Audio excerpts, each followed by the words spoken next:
And you're listening to Gender Queeries on 100.5 FM, CFRO, Vancouver's Cooperative Radio.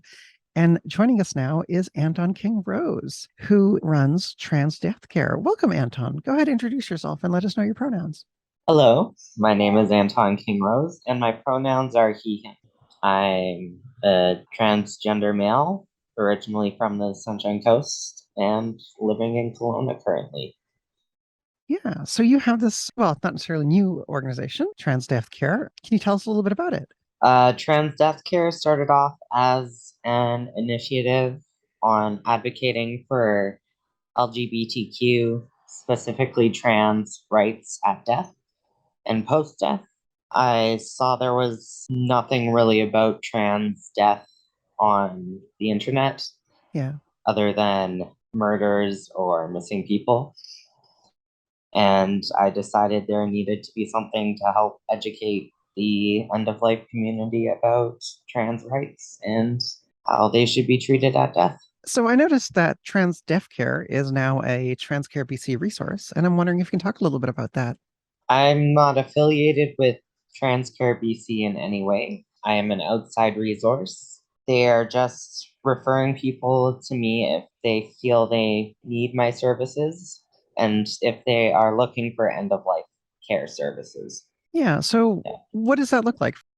So it could be anything from end of life planning, putting your affairs in order, bedside companionship, respite care for families, non medical end of life care, assistance with social transitioning, assistance with planning your funeral, having a home funeral if you want a home funeral, Yeah, and just getting your plans for your death solidified so that your wishes and your legacy can be, respected, yes, really, right? yeah, I guess respected. Yeah.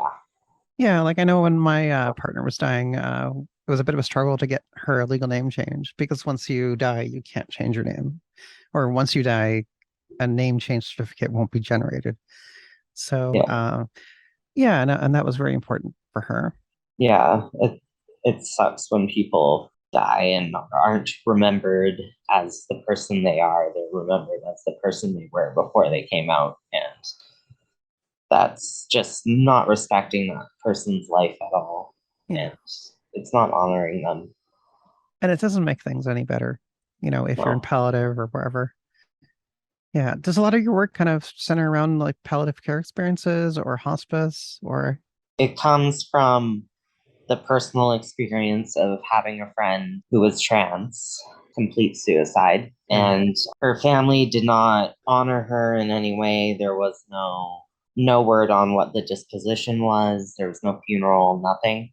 So me and her ex-partner were both put into this very complicated grief cycle, Yeah, no doubt. and it became really hard for us to deal with her death until we were able to memorialize her on her death anniversary with a tattoo.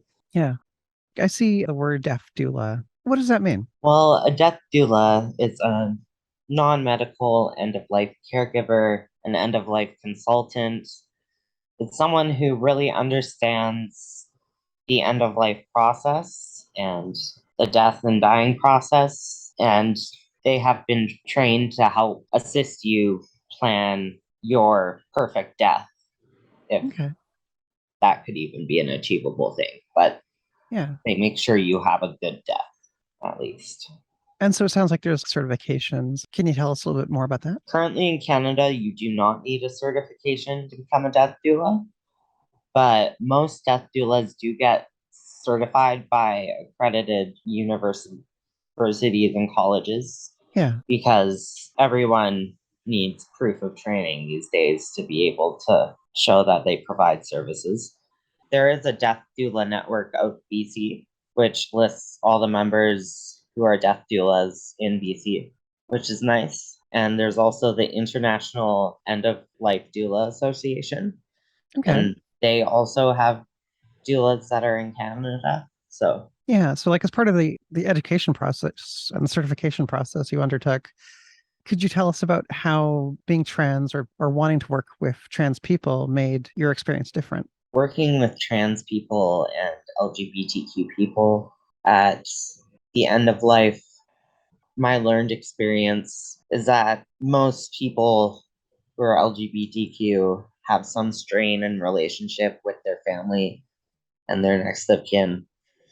So it can be a very complicated process for the family when it comes to their loved one's death. Yeah.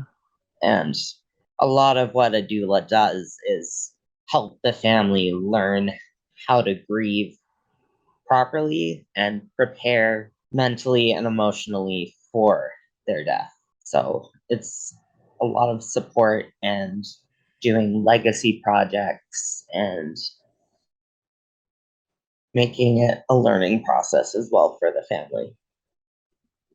Yeah. So it sounds like your lived experience really kind of enables you to address some of those issues in a way that someone who isn't trans or doesn't have any education and training with trans issues has. Yeah. And I found that at least not in the Canadian College of Funeral Service, they don't mention gender as an issue in anything at all. It's not mentioned. It's just male and female.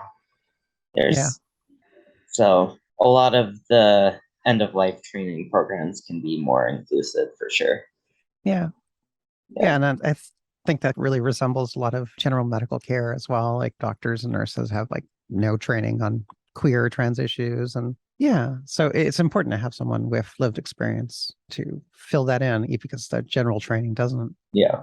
So you've been doing this for a little while. Have you had any, I mean, all these experiences suck, but have you had any positive experiences? Has there been a story that kind of really sticks out in your mind about a change or a difference that you were able to do? One of the things that doing trans death care has enabled me to do is become a part of the Trans Doe Task Force, which is service in the States that identifies does that are identified as gender nonconforming at death. So being able to be a part of that is really cool and really making a difference. I was able to be a part of their Trans Day of Remembrance in 2020 Okay. and read the names of the does. And it was really moving and Yeah, that's, powerful. Yeah. yeah, hard, but necessary. Yeah. How can people reach you and how can Uh, people find you and contact you about your services? People can reach me right now by email, which is transdeathcare@gmail.com. Or they can find me on my Instagram page at Trans Death Care and get my personal number if they want to talk on the phone. Yeah, and I noticed that you also do sliding scale services and you also get a free consultation as well, right?